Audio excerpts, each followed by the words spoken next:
Smart person কিভাবে এত বাজে কথা লিখতে পারতেছে। মোশাররফ করিমের ওয়াইফ হিসেবে কাজ করতে গিয়ে আমি অনেক শ্রদ্ধা সম্মান পেয়েছি। এটা তুমি আমাকে পড়াশোনাও শিখাইছো, অভিনয় শিখাইছো, সংসার করাও শিখাইছো।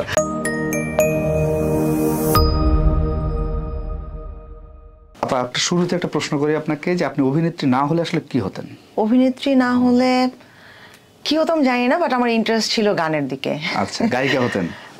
হয়তো, আবার হয়তো শুধু ঘর সংসারই করতাম বা কোথাও জব করতাম, বলতে পারছি না। প্রিয় দর্শক, আমরা শুরু করছি সঙ্গে অপর্ণা রুবেল শো, এবং আজকে আমাদের সঙ্গে আছেন এমন একজন অতিথি যিনি গায়িকা হওয়ার কথা ছিল, অভিনেত্রী হয়ে গেছেন।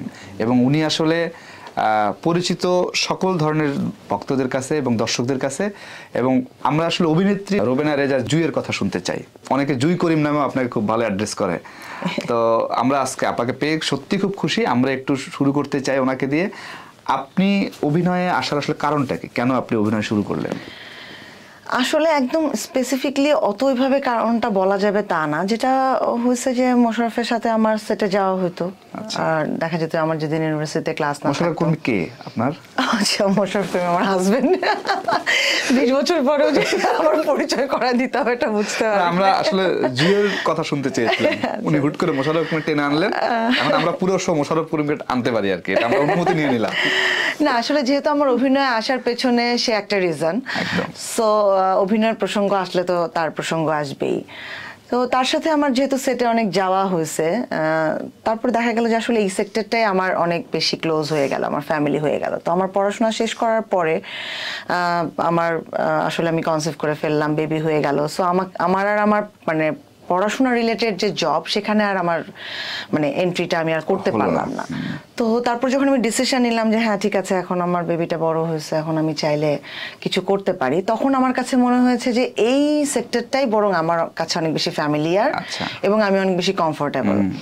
আর যেহেতু আমার একটু গান বাজনা এগুলোর দিকেও কিছুটা আমার ন্যাক্স ছিল, প্লাস ওর সাথে সেটে গিয়ে গিয়ে যখন দেখতাম রিহার্সেল হতো, আমি যখন ডিরেক্টরের পেছনে চেয়ার নিয়ে বসে দেখতাম সবাই অ্যাক্টিং করতেছে, সেই সব জায়গা থেকে আসলে এক ধরনের আগ্রহ তৈরি হয়েছে।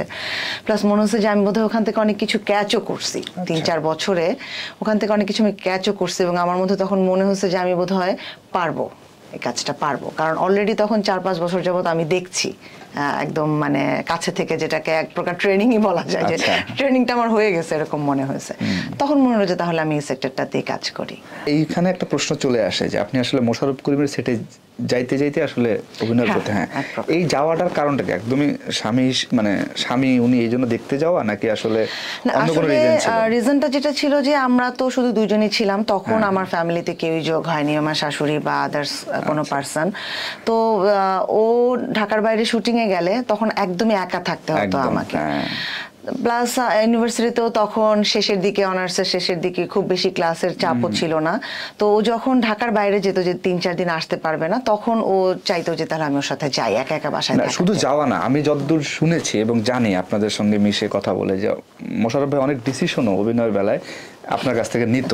সেই প্রসঙ্গে আসার আগে আমি একটু জানতে চাই আপনার কাছে, আপনার প্রথম অভিনয় যেটা একদম ক্যামেরার পেছনে থেকে আপনি দেখতেন মোশাররফ করিমকে, জাস্ট ক্যামেরার সামনে আপনি চলে গেলেন, সেইটা কোন দিন এবং কোন ঘটনা একটু মনে আছে কিনা?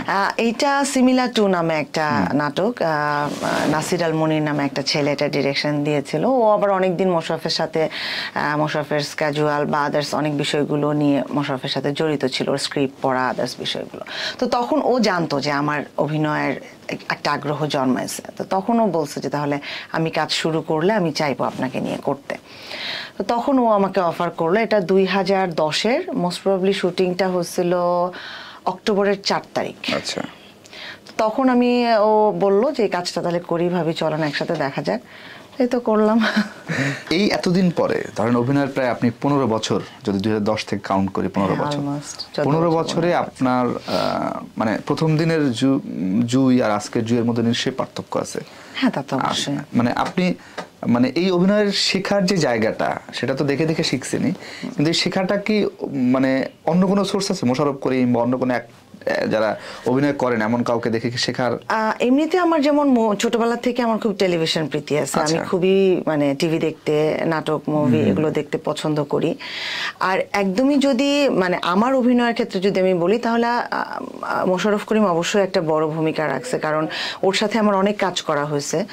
তো এটা আমি শুধু আমি না, ওর কো আর্টিস্ট যেই থাকে ও সবসময় ট্রাই করে যে যে সিকোয়েন্সটা ও কো আর্টিস্টের সাথে করবে সেটাকে যতটা মানে লাইভলি করা যায়, যে শুধু আমি একা ভালো অ্যাক্টিং করলাম বিষয়টা তা না, যাতে কো আর্টিস্টও ওটার সাথে খুব বেশি সম্পৃক্ত হতে পারে। তো সেই জায়গা থেকে যেটা হচ্ছে যে আমি যেহেতু আমার ব্যাকগ্রাউন্ডে থিয়েটার নেই, আমি ফিল্ম অ্যান্ড মিডিয়াতেও পড়াশোনা করি নাই, একেবারেই হঠাৎ করে ঢুকে যাওয়া, ওই যে 3-4 বছরের একটা বড় থিয়েটার আছে কিন্তু মোশাররফ করিম। সেটা তো আছে, কিন্তু ঘরে তো আর সে অ্যাক্টিংটা করে না। কিন্তু ওই যে বললাম যে ওর সাথে গিয়ে গিয়ে দেখেছি আমি ওর অ্যাক্টিং, আরো বড় বড় আর্টিস্টদের অ্যাক্টিং দেখার সৌভাগ্য আমার হয়েছে। সালাউদ্দিন লাবলু ভাইয়ের সেটে আমি গেছি, এবং আমার ওইখান থেকে আমার কিন্তু এটা জানি না অনেকেই জানে না হয়তো, আমার মাস্টার্সের থিসিস কিন্তু ছিল অ্যাক্ট্রেসদের নিয়ে। আচ্ছা আচ্ছা। মূলত ওর সাথে সেটে যেতে যেতেই আমার আগ্রহ হলো যে আমি আমার থিসিস পার্টটা এই সেক্টরটা নিয়ে করবো। হ্যাঁ, তো ওই কারণেও আমার অনেক বেশি সেটে যাওয়া হয়েছে, অনেক অ্যাক্টর অ্যাক্ট্রেসদের সাথে আমার কথা বলা হয়েছে। তো ওই যে বললাম যে ওর সাথে অ্যাক্টিং করতে গেলে আমার মনে হয় যে প্রতিটা কো আর্টিস্টই এটা বোধহয় বলবে যে অনেক কিছু শেখা যায়। তো যেহেতু ওর সাথে যেহেতু আমার অনেক কাজ করা হয়েছে, সো ও আমার অ্যাক্টিং এর ইমপ্রুভমেন্টের জন্য বড় একটা ভূমিকা রাখছে। তারপরে আমি আমার ডিরেক্টরদেরকেও অনেক মানে এই জন্য কৃতজ্ঞতা প্রকাশ করব, কারণ ডিরেক্টরও আমি নতুন হিসেবে আমাকে অনেক চ্যালেঞ্জিং ক্যারেক্টার দিয়েছে, এবং তারা বিশেষ করে আঞ্চলিক যেই ল্যাঙ্গুয়েজ ওটার ব্যাপারে আমি খুবই আনাড়ি ছিলাম। আমি মানে এমনি গেছি খাইছি টাইপের কথাবার্তা বলতে পারি, কিন্তু আমি আসলে একদমই স্পেসিফিক অঞ্চলের ল্যাঙ্গুয়েজ গুলো পারতাম না। সেই জায়গা থেকে ডিরেক্টররা হেল্প করছে, মোশাররফ যখন আমার সাথে কাজ করছে ও হেল্প করছে। তো উনি কি বাসায় এসে আপনাকে কোনো টিপস দিত, মানে বাসায় অভিনয়টা এভাবে করবা ওভাবে করবা? না, বাসায় স্পেসিফিকলি ওইভাবে কোনো টিপস দেয়নি, কিন্তু যেটা ও একদম যখন অ্যাক্টিং শুরু করছি তখন ও আমাকে কয়েকটা কথা বলছে। প্রথম কথাটাই ছিল যে দেখো তোমার যেহেতু ব্যাকগ্রাউন্ড নাই, সো তুমি নিজেকে শূন্য থেকে তোমাকে শুরু করতে হবে। তো সেখানে তোমার সবচেয়ে প্রথম চ্যালেঞ্জ হচ্ছে যে দর্শকের হাতে রিমোট, সে চাইলেই কিন্তু চ্যানেল চেঞ্জ করে চলে যেতে পারে। সো তোমাকে দেখতে কিন্তু সে বাধ্য না। তো সেই তোমাকে দেখার জন্য বাধ্য করাটা কিন্তু তোমার দায়িত্ব। আর দ্বিতীয়ত হচ্ছে ডিরেক্টর হচ্ছে তোমার আলটিমেট মানে সেই হচ্ছে নির্ধারণ করবে যে তুমি কি করবা কি করবা না। তুমি একটা ক্যারেক্টার নিয়ে ভাববা, তার এডুকেশনাল ব্যাকগ্রাউন্ড, তার ইকোনমিক্যাল ব্যাকগ্রাউন্ড, তার বয়স, সবকিছু হয়তো তুমি ভাববা, ভেবে হয়তো তুমি একভাবে সেই ক্যারেক্টারটাকে তুমি ক্যারেক্টারাইজেশন করতে চাইলা। বাট ডিরেক্টরের যদি মনে হয় যে না এটা না, একদমই বিপরীত মনে হচ্ছে, তাহলে কিন্তু ডিমোরালাইজ হওয়া যাবে না। কারণ উনি যেটা দেখছে ওইটাই তোমাকে ভাবতে হবে। এখন উনি যদি বলে এই ক্যারেক্টার আকাশে ওড়ে, তুমি বুঝতেছো এই ক্যারেক্টার আকাশে ওড়ে না, কিন্তু তোমাকে আকাশে ওড়ে বিশ্বাস করে অভিনয় করতে হবে। আদারওয়াইজ তুমি যদি আবার ডিমোরালাইজ হয়ে যাও যে আমি এভাবে ভাবলাম ওটা হলো না, তাহলে কিন্তু আবার অ্যাক্টিং ভালো হবে না। এরকম 2-1টা বিষয় ও শুরুতেই আমাকে বলে দিছিল। আর যখন একসাথে কাজ করতাম তখন তো যে করতে গিয়ে রিহার্সাল যখন করতাম তখন হয়তো 2-1টা ব্যাপার হয়তো বলে দিত, যেটা এভাবে ডেলিভারি না দিয়ে চাইলে এভাবে দিতে পারো। আমার মনে হয় মিনিংটা তখন আরো বেশি ইয়া হবে। মোশাররফ ভাই শূন্য থেকে শুরু করার কথা বলেছিল আপনাকে, অভিনয়ের 15 বছর। তো এই 15 বছরের শূন্য থেকে আপনি নিজেকে আসলে 10-এর মধ্যে কত দিতে চান? আমি তো স্টিল নাও বলি যে আমি শিখতেছি, আমি কোনো মার্কিং এর মধ্যে পড়ি না। তারপরে তো একটা দিতে চান 15 বছর না, দিতে চাই বলতে শূন্যতে নাই এটা বলবো, কিন্তু মানে এমন ওই জায়গাটাতেও নাই যে আবার বলতে পারবো যে না আমি স্টার মার্ক পেয়ে গেছি, ফার্স্ট ডিভিশন মার্কস পেয়ে গেছি। তবে আমি সবসময়ই মনে করতে চাই যে আমি শিখতেছি, শিখবো, শেখার তো শেষ নাই। আচ্ছা, আমরা যতদূর দেখেছি ক্যামেরায় যে আপনি বেশিরভাগ সময় আসলে মোশাররফ করিমের সঙ্গে কাজ করা হয়েছে বেশিরভাগ নাটকে। এটা কি আসলে মানে আমি যদি বলি যে সুযোগ পাওয়াটা, মানে মোশাররফ করিমের সঙ্গে কিন্তু অনেকেই অভিনয় করতে চায়, হ্যাঁ, তো ওনার হাজবেন্ড বলে কি বেশি প্রায়োরিটি পেয়েছেন, মানে আপনার হাজবেন্ড বলে নাকি? এটা আসলে ডিরেক্টরই ভালো বলতে পারবে। যেটা হচ্ছে যে সিঙ্গেলের ক্ষেত্রে বেশিরভাগ ওর সাথে আমার করা হয়েছে, সিরিজের ক্ষেত্রে হয়তো একই সিরিজে আমরা ছিলাম বাট হয়তো পেয়ার হিসেবে ছিলাম না, হয়তো অন্য কেউ ওর সাথে পেয়ার ছিল, আমার সাথে অন্য কেউ পেয়ার ছিল। হয়তো ডিরেক্টররা কমফোর্ট ফিল করে হয়তো ভাবে যে আমাকে অন্য কারোর সাথে কাজ করতে গেলে আমি কমফোর্ট ফিল করবো কিনা, এটা নিয়ে ওদের কনফিউশন আছে। যেমন আমি দেখেছি যে অনেক ইন্টিমেট সিকোয়েন্স অন্য কোনো আর্টিস্টের সাথে করতে গেলে ওরা কনফিউজ থাকে যে ভাবিকে কি আসলে এই সিনটার অফারটা দেয়া যায় নাকি দেয়া যায় না। মানে মোশাররফ করিমের ওয়াইফ হিসেবে কাজ করতে গিয়ে আমি অনেক শ্রদ্ধা সম্মান পেয়েছি, এটা সত্যি কথা। কোনো সেটে আমাকে কখনো অপ্রীতিকর পরিস্থিতির সম্মুখীন হতে হয়নি, সবাই আমাকে অনেক আদর করে ভালোবেসে শ্রদ্ধা সম্মান দেখিয়ে কাজ করিয়েছে। কিন্তু কিছু কিছু ক্ষেত্রে আবার এমনও হয়েছে যে হয়তো মানে খুব ইন্টিমেট কোনো দৃশ্য, প্রেমের কোনো দৃশ্য, কো আর্টিস্টও খুব পাজলড হয়ে যেত ভাবির সাথে এটা কিভাবে করব, এবং ডিরেক্টরও খুব কনফিউজ থাকতো যে ভাবিকে কি ধরনের ক্যারেক্টারে অভিনয় করাবো, ভাই আবার কিছু ভাববে না তো। এই ঝামেলাগুলোও হয়েছে। দ্যাটস ওয়াই হয়তো তারা ডিসিশন নিছে যে আমরা ভাইয়ের সাথেই ভাবিকে রাখি, তাহলে সেফ সাইডে থাকবো। আমি জানি না, হয়তো এটা তাদের সে, বাট আমি পছন্দ করি আসলে সবার সাথেই কাজ করতে। আমি চাই, আমি আসলেই যে ওরা এইভাবে ভাবুক এটা আমি চাই। আরেকটা বোধহয় ডিরেক্টররা ভাবেন যে মানে দুজন আর্টিস্ট এক বাসা থেকে একই সঙ্গে আসবে এক গাড়িতে, কমে গেল আর কি, দুজনকে পাওয়া গেল আর কি একসঙ্গে। একটাও কথা অনেকেই বলে, মোশাররফ করিম তো আসলে অসংখ্য ভক্ত দেশ জুড়ে, মানে এটা বলার অপেক্ষা রাখেন, আমরা ফেসবুক পেজ সব জায়গায় দেখি আমরা। তো ভক্তদের মধ্যে এক ধরনের মিশ্র প্রতিক্রিয়া আছে আপনাকে নিয়ে, আপনার অভিনয় নিয়ে, যে এটা আসলে মানে ঠিক হচ্ছে না, মোশাররফ করিমের সঙ্গে করাটাও ঠিক হচ্ছে না। এটা কি আপনি কখনো খেয়াল করেছেন, দেখেন? হ্যাঁ অবশ্যই, এটা খেয়াল না করার তো কোনো উপায় নেই। সোশ্যাল মিডিয়াতে যেহেতু আছি, আমি অ্যাক্টিভ আছি, এবং দর্শকরাও যেহেতু ওখানে কমেন্ট করে, ইউটিউবে কমেন্ট করে, সো এটা তো চোখে পড়েই। এবং শুধুমাত্র এখন না, শুরু থেকেই চোখে পড়ে। বরং এখন হয়তো দর্শকের কিছুটা গ্রহণযোগ্যতা তৈরি হয়েছে আমাকে নিয়ে। শুরুর দিকে তো আরো মানে খুব রাফলি এটাকে আমার ফেস করতে হয়েছে। হ্যাঁ, এটা তো আসলে খারাপ লাগা তৈরি করে না আপনার? হ্যাঁ, অনেকবার, মানে অসংখ্যবার এমন হয়েছে যে আমি অনেক কান্নাকাটি করছি, আমি ডিসিশন নিয়েছি যে আমি ওর সাথে আর কাজ করব না। হ্যাঁ, মানে অনেক বাজে সিচুয়েশন গেছে, মানসিকভাবে আমি খুব ফ্রাস্ট্রেশনেও দীর্ঘদিন ভুগছি। মানে আলটিমেটলি বিষয়টা হয়তো আরেকটু বেশি দূর আগালে হয়তো আমাকে ডক্টরের পরামর্শ নেওয়া লাগতে পারতো, এরকম পর্যায় পর্যন্ত চলে গেছে। কিন্তু আমি বলবো যে এই ক্ষেত্রেও মোশাররফ আমাকে মানে আমাকে আসলে কিওর করছে। সেটা কিভাবে? ও সবসময় একটা কথা বলতো যে দেখো, কাজ হাতে পাওয়াটা কিন্তু তোমার হাতে না। হ্যাঁ, তোমাকে কার সাথে কাজে নেবে এটা কিন্তু আসলে তুমি সবসময় ডিসাইড করতে পারবা না। এখন মনে করো যে আমার সাথে তোমাকে ডিরেক্টর কাজে নিচ্ছে, তুমি যদি সবসময় মানা করতে থাকো যে না আমার সাথে তুমি কাজ করবা না, তাহলে একটা সময় গিয়ে হয়তো দেখা গেলো যে তোমার কাজের পরিমাণ কমে গেছে। তুমি যদি কাজই না করো তাহলে তুমি ভালো করতেছো না মন্দ করতেছো এটা কিন্তু তুমি দর্শকের সামনে বোঝাতে পারবা না। প্লাস একই সাথে তুমি যদি আসলে আউট অফ মার্কেট থাকো বা তুমি স্ক্রিনে যদি না থাকো, তাহলে একটা সময় পরে আসলে ডিরেক্টররাও তোমাকে নিয়ে ভাববে না, দর্শকও তোমাকে নিয়ে ভাববে না। তোমার উচিত ফোকাস করা যে তুমি একটা চান্স পাইছো তোমার কাজ দেখানোর, তুমি সেটাকে যত সুন্দরভাবে দেখাতে পারো দেখাও। সেটা আমার সাথে করতেছো না কার সাথে করতেছো ওটা তুমি মাথার মধ্যে নিও না, বা ডিরেক্টর কি ভেবে তোমাকে নিচ্ছে সেটাও তুমি ভাবতে যেও না।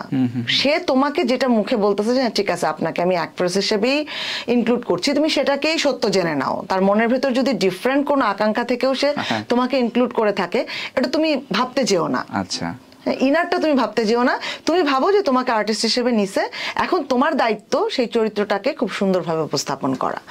লং টাইম ও আমাকে মোটিভেট করছে যে তারপর আমার কাছে মনে হচ্ছে যে হ্যাঁ এটা তো আসলে ঠিকই, কারণ আমি যদি এটা আমার হাতে না, আমি হয়তো 5 জন ডিরেক্টরকে বলতে পারবো যে মোশাররফের সাথে করব না। এখন তারা যদি আমাকে অন্য কারোর সাথে আসলে না কাজে নেয়, সেক্ষেত্রে তো আসলে ওই 5টা কাজ আমি নাই বলে দিতে পারবো, আর নতুন কাজ তো আর কোনো মন্তব্য, মানে অনেক মন্তব্যতে আসছে 2010 থেকে যখন শুরু করেছেন আপনি, কোন মন্তব্য কি খুব খারাপ লেগেছে? এমন কোন মন্তব্য কি আছে আপনার? হ্যাঁ আছে, খুবই খারাপ লেগেছে। যেমন আমি যখন সিকান্দার বক্সে ওর বোনের চরিত্রে অভিনয় করলাম তখন খুব বাজে বাজে মন্তব্য আসছে, মানে ওটা আসলে মুখে বলার মতো না, এত বাজে মন্তব্য আসছে। এবং আমার মনে আছে যে আমি তখন ছিলাম হচ্ছে মাসুদ সেজান ভাইয়ের সেটে, তো সামহাও আমি একটা এরকম একটা নিউজ হয়েছিল যে মোশাররফ করিমের সাথে অভিনয় করছে সিকান্দার বক্স সিরিজে বোন চরিত্রে। তো সেই নিউজটার নিচে যখন কমেন্টগুলো আমি পড়তেছিলাম আর আমি মেকআপ রুমে বসে কাঁদতেছিলাম, তো তখন ওখানকার যে চিফ অ্যাসিস্ট্যান্ট ডিরেক্টর সে এসে আমাকে বললো যে ভাবি প্লিজ আপনি কি একটু মোবাইলটা রাখবেন, আজকে সারাদিনের জন্য আপনার মোবাইলটা আমি সিজ করলাম, আপনি আর মোবাইল হাতে নেবেন না, আপনি যদি এরপরে আমি দেখছি যে আবার মোবাইল আপনি দেখতেছেন এবং মন খারাপ করছেন আমি কিন্তু মানে ডিরেক্টরের কাছে বলে দিব। তো পরে আমি বললাম যে ভাই এইরকম মানে এগুলাও কি মানুষ বলতেছে, এবং আমি তো মনে করি যে সোশ্যাল মিডিয়া যে ব্যবহার করে সে তো যথেষ্ট স্মার্ট, তার হাতে একটা স্মার্টফোন, তো একটা স্মার্ট পারসন কিভাবে এত বাজে কথা লিখতে পারতেছে। তো মানে ওই দিনটা আমার খুবই খারাপ গেছে, চোখ টোক ফুলায় টুলায় আমি অ্যাক্টিং করছি। তারপর ডিরেক্টরও অনেকক্ষণ আমাকে বুঝাইছে, বকা দিছে যে এটা দরকারই নাই, আপনি ফোন একদম জাস্ট এক সাইড করে রেখে দেন, আপনি কাজে মনোযোগী হন। এখন কি সেই মাত্রাটা কমে গেছে? এখন কিছুটা কমে গেছে, কিন্তু তারপরেও ওই যে থাকেই যে মানে আসলে আমার কাছে মনে হচ্ছে কি যে যেহেতু আমি অ্যাক্টিং এ আসছি মোশাররফ করিমের ওয়াইফ হিসেবে, সবার মাথায় মনে একটাই ছিল যে মোশাররফ করিমের ওয়াইফ ঘর সংসার করবে, সে অ্যাক্টিং কেন করবে। যদি অ্যাক্টিংটা আমার বিয়ের আগে থেকে স্টার্ট হতো তাহলে হয়তো বিয়ের পরে এটা কন্টিনিউ করলে হয়তো এতটা নেগেটিভ রিঅ্যাক্ট আসতো না, যেটা আমার ধারণা। আমি জানি না, দর্শকই ভালো বলতে পারবে যে তারা কিভাবে, সেটাই তারা যা মন্তব্য করে। কিন্তু আমি যতদূর জানি আপনার বাসায় গিয়ে জানি যে আপনি ঘর সংসারও খুব সামলে রাখেন এবং আপনি পুরো পরিবারকে নিয়ে, যৌথ পরিবার সবাই মিলে একসঙ্গে থাকেন। এইটা সামলে রাখার কৌশলটাকে, আমরা তো এখন পরিবারটা ভাঙছি বেশি, আপনারা টিপস দিয়ে দেন আজকে আমাদের অনুষ্ঠানে যে আসলে আমরা যৌথ পরিবার কিভাবে আগলে রাখতে পারি। এইটা আসলে টিপস দিয়ে আগলে রাখা যায় না ভাইয়া, এটা প্রতিটা সদস্যেরই ইচ্ছা থাকতে হয় একসাথে থাকার। হ্যাঁ, এটা যে একদম একা আমি চাইলেই হবে বিষয়টা তাও না। মানে আমি একটা ভালো ফ্যামিলি পাইছি, এবং আমি যেহেতু নিজে বড় হয়েছি জয়েন্ট ফ্যামিলিতে, আমার চাচা ফুপু মামা খালা এদেরকে আমি ছোটবেলা থেকে আমার ফ্যামিলিতে দেখছি। আমি দেখছি যে আমার মামা খালাদের সাথে আমার চাচা ফুপুদের খুবই ফ্রেন্ডলি রিলেশন। স্টিল নাও আমার মানে খালারা যদি ফোন দেয়, আমার সামনে ফুপু থাকলে দেখা যায় আমি 1 মিনিট কথা বললে আমার ফুপু কথা বলে 10 মিনিট। তো ওই যে একটা পরিবেশে আমার বড় হওয়া, সো আমার বিয়ের পরে যখন আমি 2.5-3 বছরের মতো মনে হয় আমি একা ছিলাম, তা আমার দম বন্ধ হয়ে আসতো। তারপর যখন আস্তে আস্তে সবাই ইনক্লুড হওয়া শুরু করলো, তা আমিও খুব সবাইকে ওয়েলকাম জানাইছি। আমিও ট্রাই করছি সবাইকে বোঝানোর জন্য যে এটা আমার পরিবার না, এটা তোমাদের সবার পরিবার। তো তারাও সেটা আস্তে আস্তে কোপ আপ করছে, যে কারণে সবার একসাথে থাকা হয়েছে। অনেকক্ষণ পরিবার হলো, অভিনয় হলো, এবার একটু আপনাদের পুরনো গল্প, যেহেতু ভালোবাসার মাস চলছে এখন, আপনাদের এই যে মোশাররফ করিমের সঙ্গে প্রেম, এই শুরুটা কিভাবে? মানে তখন তো উনি অভিনয় করতেন না, একদম সাধারণ একটা মানুষ, এবং উনি, আমি যতদূর জানি উনি কোচিং সেন্টারে ক্লাস করাতেন, আপনি সেই কোচিং সেন্টারের স্টুডেন্ট ছিলেন। তো একদম ছাত্রী শিক্ষকের প্রেম, এটা কিভাবে তৈরি হলো বলেন তো? এটা আসলে ছাত্রী শিক্ষকের প্রেমটা ছিল না, যতদিন স্টুডেন্ট ছিলাম ততদিন প্রেম ছিল না। যখন আমি কোচিং এ স্টুডেন্ট ছিলাম তখন কোচিং যেটা করে যে যাদেরকে দেখে যে না বাসা কাছাকাছি আছে, স্টুডেন্ট হিসেবেও মোটামুটি ভালো আছে, সামলাতে পারবে, তো তাদেরকে তখন অফার করে পার্ট টাইম কাজের জন্য। তো তখন ওই যে আর্টসের সেকশনটাতে একটু ল্যাকিংস ছিল, তখন আমাকে মানে সম্মিলিতভাবেই কোচিং এর যারা ডিরেক্টর ছিলেন ওদের দুজনের কোচিং ছিল, প্লাস সিনিয়র টিচার যারা ছিলেন তারা তখন অফার করলো যে যেহেতু তোমার বাসাটাও কাছে, তুমি একটু আমাদেরকে একটু ব্যাকআপ দাও। প্লাস একই সাথে আমাকে জুনিয়রদের ইংলিশ বাংলা ক্লাস দেয়া হলো, যাতে আমার ভর্তি পরীক্ষার জন্য যেই গ্রামার টামারের সেক্টরগুলো, সেই উপযোগী বিষয়গুলো যেন আমি ক্লাস নিতে নিতে আমার প্র্যাকটিস হয়ে যায়। তো আমি তখন ওখানে জয়েন করলাম। ওখানে জয়েন করার পরে আমি যখন মানে সহকর্মী হলাম, তারপরে আমার কাছে অফারটা আসলো। এইটার পেছনে কি, চক্রান্তের পেছনে কি মোশাররফ করিম ছিল? সেও one of the person, but একদমই আমি এটা অবশ্য কখনো জিজ্ঞাসা করা হয়নি যে এটা তাহলে জিজ্ঞাসা করবো আমি যে এটার পেছনে কি শুধু তুমি ছিল না, সবাই ছিল, সবাই চাইছে ওই মেয়েটাকে নিয়ে আসেন, টিচার হিসেবেও ভালো করবেন, এরকম একটা হইতে পারে। তখন কি আপনার দেখা সাক্ষাৎ হুটহাট হইতো না রাস্তাঘাট? তখন আমি ইন্টারমিডিয়েট টাইমটা কোচিং এ যাই না, আমি কোচিং এ যাই যখন টেস্ট পরীক্ষা হয়, তখন মডেল টেস্ট দেওয়ার জন্য। তো ওই টাইমটা আমি যাচ্ছিলাম না। তখন একদিন দেখা হয়েছিল রাস্তায় শান্তিবাগে, তখন দেখে আমাকে ও রিক্সা থেকে নেমেই প্রথম কোশ্চেন করছিল যে তুমি কোচিং এ আসো না কেন, তোমার ব্যাচের কিন্তু 90% স্টুডেন্ট আবার ব্যাক করছে ম্যাট্রিকের পরে, তুমি কেন আসো নাই? তা আমি বললাম যে ভাইয়া আমি আসলে এখনই যাব না, আমি হয়তো টেস্ট পরীক্ষাটা হয়ে গেলে মডেল টেস্ট গুলো দেওয়ার জন্য হয়তো যাবো। না না তুমি আসো আসো, সবাই আসছে, তুমি কেন আসো না? তো যখন আমাদের অ্যাফেয়ার হলো তখন ও বলতো যে ইন্টারমিডিয়েটের যখন তোমাদের ব্যাচের অনেকেই ব্যাক করলো, তখন হচ্ছে যে আমি খুব মানে মিস করতাম যে তুমি আসো নাই, হ্যাঁ তুমি কেন আসলে না, আচ্ছা ও আসলো না কেন, কেন ব্যাক করলো না। এবং তোমার সাথে ওই দিন দেখা হওয়ার পর আমার ওটা আরো বেশি মনে হতো যে এই মেয়েটা কবে কোচিং এ আসবে। তা আমি যখন ইন্টারমিডিয়েটের মডেল টেস্ট দেওয়ার জন্য গেলাম, তখন ও হয়তো জানি না তখন থেকে হয়তো ফিলটা করছে বা আরো আগে থেকে হয়তো করছে, কিন্তু ওর কাছে হয়তো মনে হয়েছে যে যেহেতু ও শিক্ষক আমি ছাত্রী, বিষয়টাকে হয়তো কোচিং এর অন্যান্য স্টুডেন্টরা গার্ডিয়ানরা ভালোভাবে নেবে না। দ্যাটস ওয়াই ও অপেক্ষা করছে যে আমি স্টুডেন্ট থেকে বেরিয়ে গেলেই হয়তো বলবে। তো ভাগ্য ভালো ছিল যে আমি আবার জয়েনও করলাম, সুযোগ হয়ে গেল আর কি। কিন্তু রিকশা দাঁড় করে আপনাকে দুটা প্রশ্ন করেছিল। আপনি একটা প্রশ্ন করছে যে কেন আসো না, দ্বিতীয় প্রশ্নটা কি ছিল? দ্বিতীয় প্রশ্নটা ছিল যে আমার চুল ম্যাট্রিকের সময় অনেক বড় ছিল, তো ইন্টারমিডিয়েট সময় হঠাৎ করে চুল কেটে ছোট করে ফেলছিলাম। তো প্রথম প্রশ্নটাই ছিল যে তুমি চুল কাটছো কেন? উনি কি চুল মানে আপনার চুল খুব পছন্দ করেন? হ্যাঁ। অফারটা কে করলো? মোশাররফ। শিওর নাকি ভাই নাই বলে আপনি এখন বলতেছেন? ভাইকে আলাদা করে জিজ্ঞাসা করে দেখেন। আচ্ছা, উনি আসলে মানে ওই অফারটা কি রকম ছিল, মানে কি দেখে মনে হলো ওই সময় আসলে প্রেম করতে চায়? ও ডিরেক্টই বলছে। আচ্ছা, সে তো আসলে খুবই ও তো জানেন আপনি নিশ্চয়ই অন্যরকম ছলাকলার মধ্যে সে নাই। সে ডিরেক্টলি বলছে যে আমি তোমাকে অনেক পছন্দ করি, এটা আমি অনেক আগে থেকেই করি, বাট আমার মনে হয়েছে যে যেহেতু তুমি স্টুডেন্ট ছিলা, সো হয়তো ওই রিলেশনশিপটা তখন তোমারও মেনে নিতে কষ্ট হইতো বা তুমিও হয়তো বিষয়টা নিতে পারতা না। এখন যেহেতু আমরা সহকর্মী, আমার কাছে মনে হচ্ছে যে এখন তোমাকে বলা যায়, সো আমি আসলে তোমাকে ডিফারেন্টলি ফিল করি। আচ্ছা, তারপর আপনি রাজি হয়ে গেলেন সাথে সাথে? না, আমি তো আসলে এক্সপেক্টেড ছিল না এই বিষয়টা, তো আমিও একটু কনফিউজড হয়ে গেলাম যে, কিন্তু ও খুব কনফিডেন্ট ছিল, ওর কাছে মনে হয়েছে যে আমি ওকে পছন্দ করি। হয়তো মানে প্রেম ভালোবাসার বিষয়ে ওইভাবে হয়তো ফিল করি নাই, বাট আমি ওকে পছন্দ করি, এটা সত্যি যে আমি খুবই পছন্দ করতাম। মানে যখন স্টুডেন্ট ছিলাম আমি টিচার হিসেবেও আমি খুব পছন্দ করতাম। আর কোচিং এ যেটা হয় যে কোচিং এ তো আসলে স্যার বলে ডাকা হয় না, ভাইয়া ভাইয়াই ডাকা হয়, সবকিছু মিলিয়ে রিলেশনশিপটা অনেক ক্যাজুয়াল থাকে, অতটা ফর্মাল থাকে না। তো আমি তখন বললাম যে আমি তো আসলে আমি নিজেও প্রস্তুত না, আমি নিজেও বুঝতে পারতেছি না যে আসলেই আমি এভাবে ফিল করি কিনা। তো আমি প্রথমে না বলে দিছি, আমি এভাবে ফিল করি না আপনাকে।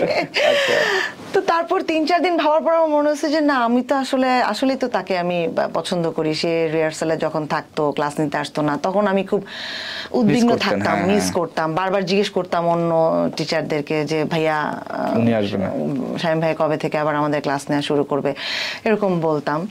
তো ওই ঘটনাগুলো বোধহয় ওকে আবার বলতো যে আমি খুব এনকোয়ারি করতাম বা এরকম, ওই জায়গা থেকেও খুব কনফিডেন্ট ছিল। আপনি প্রথম তাকে আই লাভ ইউ কবে বলছিলেন? ডেট সহ বলতে হবে? মনে আছে আপনার ডেট? ডেট মনে আছে, সেটা বলতে হবে তা না। বলছিলাম ও আমাকে অফার করার 3 দিন পর। 3 দিন পরে, ফাইন। এর মধ্যে সবশেষ কবে বলছেন? প্রথমটা শুনছি, সবশেষটা? এইটা আমরা প্রতিদিন বলি। প্রতিদিন বলে? হ্যাঁ। মোশাররফ ভাই আসলে ডাক নাম তো শামীম। হ্যাঁ, আপনি শামীম ডাকতে ডাকতে মোশাররফ ডাকেন এখন, নাকি অন্য কোনো নামে ডাকেন? না, আমি আসলে তখন তো শামীম ভাই বলতাম। তারপরে যেটা হয়েছে যে তখন তো আপনি ডাকতাম, রিলেশনশিপের সময় আপনি ডাকতাম, বিয়ের পরও 6-7 মাস আপনি ডাকছি। তারপরে গিয়ে আসলে যে মানে শামীম নামে যে ডাকবো, ওইটা আসলে আমার আসতো না। তারপর যখন আমি অ্যাক্টিং এ আসলাম, তখন যেটা হয়েছে যে তখন তো সবার সাথে মোশাররফ ভাইকে একটু এটা বইলেন বা মোশাররফকে একটু এটা বইলো, এভাবে যখন সবার সাথে মোশাররফের নাম নিয়ে কমিউনিকেশন শুরু হলো, তখন আমি মানে এখনো কিন্তু ডিরেক্টলি আমি ওকে মোশাররফ বলে ডাকি না। যখন ডাকি তখন আমি ওভাবেই ডাকি, বাট সবার সাথে কথা বলার সময় বলি যে আপনার মোশাররফ ভাই বা আপনার মোশাররফ মামা বা আপনার মোশাররফ চাচা, এভাবে হয়তো কথা বলি। আমি যতদূর জানি মোশাররফ ভাই ওই সময় খুব বাউন্ডুলে টাইপের ছিলেন এবং উনি খুব হারায় যাইতেন এবং উনি এক জায়গায় গেলে ফোন টোন কোথায় থাকতে কেউ জানতো না। এরকম একটা বাউন্ডুলে ছেলেকে আপনি আপনার লাইফ পার্টনার করলেন কোন সাহসে? এটা আসলে হয় কি যে ভালোবাসার সময় তো আসলে এত বেশি ক্যালকুলেশন জানি না, হয়তো অনেকে করে, ক্যালকুলেটিভ হয়, কিন্তু আমি আসলে এতটা ক্যালকুলেটিভ ছিলাম না যে ওর ক্যারিয়ার কি হবে, ওর ইনকাম সোর্স কি হবে, বা এত উড়নচণ্ডী বা এতটা মানে খাপছাড়া একটা মানুষ, সে আসলে আদৌ সংসারের এই ফ্রেমের ভেতর ঢোকাতে পারবো কিনা। আমার কাছে তখন মনে হচ্ছে যে ইটস ওকে, নো প্রবলেম, ও যেরকম হবে আমি ওর সাথে সেরকমই হয়ে যাব। ও হারা যাবে, ওর সাথে সাথে আমিও হারা যাবো। মানে একদম স্পেসিফিক্যালি সংসার যে খুব গুছায় করতে হবে বিষয়টা তা না, এরকম ভাবিনি। কিন্তু যখন আস্তে আস্তে সবাই ইনক্লুড হওয়া শুরু করলো, তখন স্বাভাবিকভাবে আমার মধ্যে একটা সিরিয়াসনেস আসলো যে না, আসলে তো এখন তো সবার রেসপন্সিবিলিটি আমাদের। তো তখন আগে যেটা ছিল যে ও শুটিং এ গেলে আমি ওর সাথে চলে যেতাম, ও 5 দিন বাইরে থাকলে আমি 5 দিন বাইরে থাকতাম, তখন তো সেটা সম্ভব না, কারণ সবার দায়িত্ব তখন আমাদের উপর চলে আসলো। তখন আমিও গোছানো হয়ে গেলাম, সেও গোছানো হয়ে গেছে। হ্যাঁ, এটাই। আপনাদের দাম্পত্য জীবনের 20 বছর, আমরা এখন দেখি চারপাশে যে অনেক মানুষের সংসার খুব বেশি দিন টেকে না। আপনাদের এই টেকার পিছনে আসলে মূল রসদটা কি আসলে ভূমিকা রেখেছে? এইটা একটা হচ্ছে যে আমি বলবো যে প্রথমত ধৈর্য, সেই জায়গা থেকে মোশাররফ ফার্স্ট। আমি খুবই কম ধৈর্যের অধিকারী, অল্পেই আমি খুব হাইপার হয়ে যাই, খুব অস্থির হয়ে যায় যে কোনো বিষয় নিয়ে। বাট ও সবসময়ই খুব ঠান্ডা মাথার, খুবই ধৈর্যশীল। আর দ্বিতীয় হচ্ছে আসলে ভালো মানুষ হওয়া। আচ্ছা, ভালো মানুষ না হলে তো আসলে কোনোভাবেই সম্ভব না, যত কিছুই হোক না কেন, একটা না একটা সময় গিয়ে আসলে হয়। তা আমি বলবো যে ও আমাকে কখনো ডিস্টার্ব করে নাই, এটা করো না, ওইটা করো না, এভাবে করো না, ওইভাবে করো না, মানে যেটা ইউজুয়ালি হয়তো হাজবেন্ডরা করে, বা আমাদের সোসাইটি তো একটু মেল ডোমিনেট সোসাইটি, সেই জায়গা থেকে ও কখনোই ওটা করে নাই। আবার এমনও না যে ও যে আমাকে ওইভাবে কখনো শাসন করেনি, সেই জন্য যে আমি যা খুশি তাই করছি, বিষয়টা তাও না। সাংসারিক যে কোনো সিদ্ধান্ত হোক, আমার নিজের ব্যক্তিগত যে কোনো ডিসিশন হোক, সবসময় আমি ওর কাছ থেকে অনুমতি নিয়ে ওর সাথে পরামর্শ করেই কাজটা করার চেষ্টা করছি। তো সবকিছু মিলে আমার কাছে মনে হয়েছে যে আমাদের হয়তো বোঝাপড়াটা ভালো ছিল, একজন আরেকজনকে আমরা হেল্প করছি যে তার ভালো লাগাটা কি, খারাপ লাগাটা কি, সেই জায়গাটাকে মানে ভালো লাগার জায়গাটাকে অনার করা, খারাপ লাগার জায়গাগুলোকে অ্যাভয়েড করে যাওয়া, প্লাস ধৈর্য। কারণ আপনাকে আসলে মোশাররফ এই কথাটা সবসময় বলে, আর মানে যেটা হয় যে আসলে ও তো সবসময় আমাকে শিখায় আসছে, তো শুরু থেকে সবকিছু ওর কাছে শেখা। আমি তো বলি যে তুমি আমাকে পড়াশোনাও শিখাইছো, অভিনয় শিখাইছো, সংসার করাও শিখাইছো। তো সবসময় একটা কথা বলে যে আসলে এটা তো টেস্ট ম্যাচ, সো তোমাকে আস্তে আস্তেই খেলতে হবে। তুমি যদি এই সংসার জীবনে ঢুকে হুটহাট তুমি ছক্কা পিটাইতে চাও, তাহলে হবে না, যে কোনো সময় বোল্ড আউট হয়ে যেতে পারো। এটা ধৈর্য ধরে খেলতে হবে। আর আমার যেটা মনে হয়েছে সেটা হচ্ছে যে মানুষের বয়সের সাথে সাথে মানুষ অনেক বেশি পরিণত হয়, তার ডিসিশন মেকিং গুলো, তার ধৈর্য অনেক চেঞ্জ হয়। সো এই জায়গাগুলোকে যদি আমরা একটু ছাড় দিই, বেশিরভাগ ক্ষেত্রে আমাদের কি হয় যে আমাদের তো মেয়েদের বয়সটা একটু কম থাকে ছেলেদের চাইতে। তো যেই বিষয়গুলো হয়তো আপনি বুঝে যাচ্ছেন, একটা মেয়ে হয়তো সেটা বুঝবে আপনার বয়সে গেলে। একদম। তো ওই টাইম পর্যন্ত যে সময়টা দেয়া, এটা আপনার ভাই আমাকে দিছে। ও সবসময়ই চিন্তা করছে যে আমি এখন যেটা বুঝে যাচ্ছি জুই এখন এটা বুঝবে না। তো হয়তো আমি যখন ওটা নিয়ে হাইপার হয়ে যেতাম, অস্থির হয়ে যেতাম, ও তখন আমাকে একটা কথাই বলতো যে আমি এখন বললেও তুমি বুঝবা না, কাজে আমি এখন বলবো না, আমি এই বিষয়টাকে ছেড়ে দিলাম, তোমার তুমি যেভাবে ভাবতেছো সেভাবে ভাবো, 5 বছর পরে গিয়ে তুমি বুঝতে পারবা। তো আলটিমেটলি তাই হয়েছে যে 5 বছর পরে আমি বুঝতে পারছি। তো আমার ফিলিংসটাও হচ্ছে এরকম যে একটু সময় যেতে দিতে হয়, ধৈর্য ধরে একটু সময় যেতে দিতে হয়, সময়ের সাথে সাথে মানুষ অনেক কিছু শিখে যায়। মানে ভালোবাসার মাঠে আসলে আপনারা দুজন মানুষ টেস্ট ম্যাচ খেলে যাচ্ছেন 20 বছর ধরে। মোশাররফ করিম গুণী মানুষ, এটা বলার অপেক্ষা রাখে না। মোশাররফ করিমের এমন দুইটা কি খারাপ গুণ আছে যেটা আপনার মনে হয় যে এটা মোশাররফ করিম চাইলেও আসলে চেঞ্জ করা দরকার, কেউ করতে পারতো? আসলে হয় কি যে পরিণত মানুষের অভ্যাস তো পরিবর্তন করা খুব টাফ। তারপরেও যেটা আমি খুব চাই যে ও এই দুটা বিষয় পরিবর্তন করুক। দুটা না, আরো কয়েকটাই আছে, বউদের তো অনেক লিস্টের অভাব নাই, যেহেতু দুইটা পাইছি দুইটাই বলি। একটা হচ্ছে যে ও খুব স্মোক করে। এটা শুধু আমি না, এটা সেটে যে কেউই বলবে, ওর কো আর্টিস্ট থেকে শুরু করে ওর মেকআপ আর্টিস্ট, ক্যামেরার লোকজন, প্রোডাকশনের লোকজন, ডিরেক্টর সবাই বলবে। ও অবচেতনে কখন যে মানে স্মোক করছে নিজেও জানে না, যে একটা মাস্টার শট হলো, ওটা জাস্ট কাট বলার সাথে সাথে ও আরেকটা সিগারেট ধরায় ফেললো, ওর মাথায় নাই যে জাস্ট 1 মিনিট আগে বা 2 মিনিট আগেই হয়তো ও একটা শেষ করছে। এটা একটা আমি চাই যে ও একটু কমাক, কারণ এখন তো আসলে শরীরও একটা পারমিট করার ব্যাপার আছে।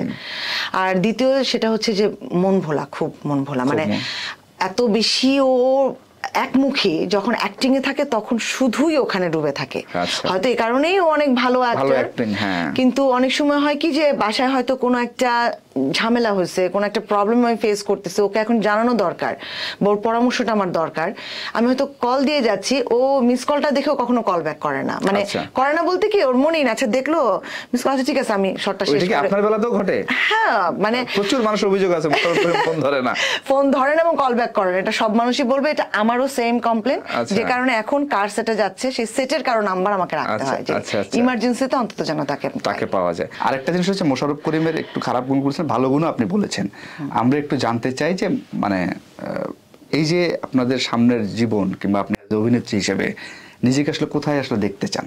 এইটা আসলে রুবেল ভাই খুব প্ল্যান করে তো বলা যায় না। এর বলা আগেও যায় না। আপনার সাথে আমার যখন কথা হয়েছে আমি বলছি যে একজন অভিনেতা বা অভিনেত্রীর তো আসলে ক্ষুধার কোনো শেষ নাই। সে ভাববে যে আমি এই চরিত্রটা কেন করতে পারতেছি না, ওইটা কবে করব, এরকম চরিত্রে কেন আমাকে ডাকা হচ্ছে না। এটা তো আসলে নির্ভর করে একদমই আপনার কাজের ক্ষেত্রটাতে আপনি কতটুকু আসলে সাকসেসফুলি আগাতে পারছেন। তো আমি এখন পর্যন্ত একদমই বলবো না যে আমি স্যাটিসফাইড না, বেশ কিছু কাজ করে আমি খুবই স্যাটিসফাইড বা আমি খুবই কৃতজ্ঞ ডিরেক্টরদের এবং রাইটারদের প্রতি, যে তারা যে আমার প্রতি মানে আস্থা রেখে আমাকে এই চরিত্রটা যে দিছে সেটা যে আমি করতে পারছি, এবং তারাও যে হ্যাপি এবং তারাও যে আমাকে অ্যাপ্রিসিয়েট করছে, এই জন্য আমি কৃতজ্ঞ। কিন্তু সামনে আসলে আমি কোন পর্যন্ত যেতে পারবো এটা আমি আসলে নির্ধারণ করতে পারবো না।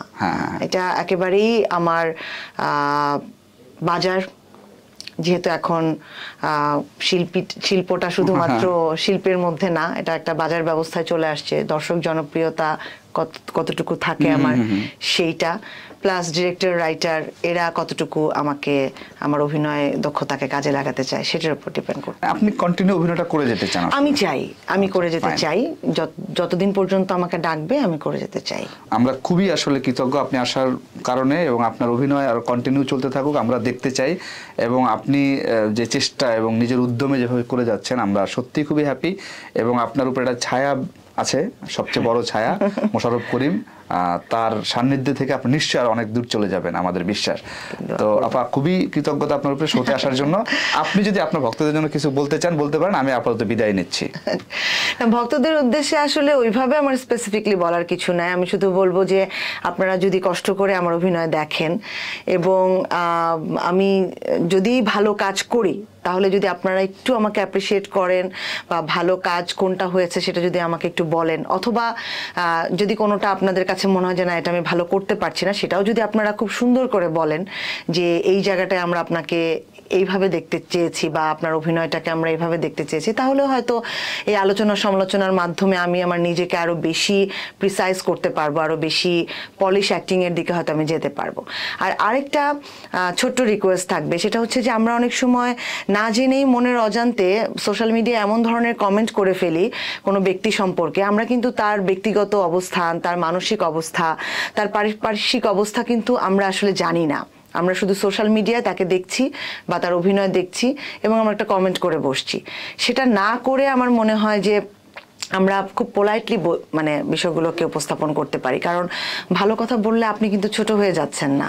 একজনকে ছোট করে কথা বললেই যে আপনি অনেক বড় হয়ে যাবেন বিষয়টা কিন্তু তা না, বরং এই যে আপনার একটা কমেন্ট, এই কমেন্টে কিন্তু একজন মানুষ মানসিকভাবে অনেক অসুস্থ হয়ে যেতে পারে এবং সেই অসুস্থতা থেকে সে তার আশেপাশের যে মানুষগুলো তাদের সাথেও কিন্তু তার সম্পর্কের এক ধরনের মানে আমি কি বলবো একটা টানাপোড়েন সৃষ্টি হয়ে যেতে পারে। কারণ আপনি নিজে যখন ভালো থাকবেন না তখন কিন্তু আপনি আপনার আশেপাশের লোকজনকে ভালো রাখতে পারবেন না।